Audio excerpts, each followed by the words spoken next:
नमस्ते दोस्तों, आज मैं अवधि में एक कजरी सुनाने जा रही हूँ। जब एक सुहागन दुनिया छोड़कर जाती है उसके लिए है। मेरा ये गाना पसंद आए तो लाइक करना, सब्सक्राइब करना, शेयर करना।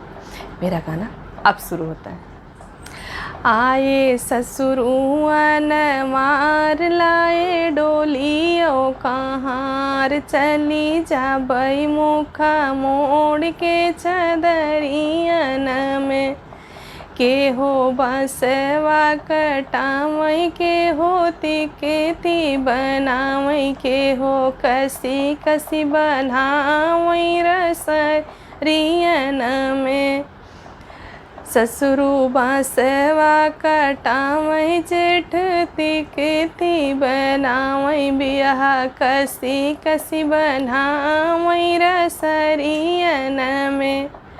आए ससुरुअन मार लाए डोलियो कहार, चली जाबई मुखा मोड़ के चदरियन में।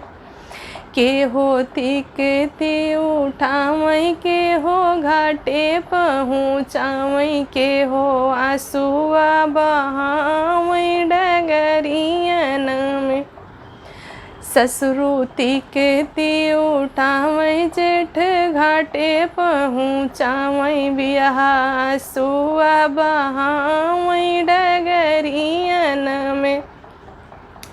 आए ससुरुअन मार लाए डोलियो कहार, चली जाबई मुखा मोड़ के चदरियन में। के हो चितवा बनावई, के हो अगिया लगावई, के हो जिंदगी बितावई अनहरियन में। ससुरु चितवा लगावई, पिया अगिया लगावई, ससुरु चितवा बनावई, पिया अगिया लगावई, बियाह जिंदगी बितावई अनहरियन में। आए ससुरुअन मार लाए डोलियो कहार, चली जाबई मुखा मोड़ के चदरियन में।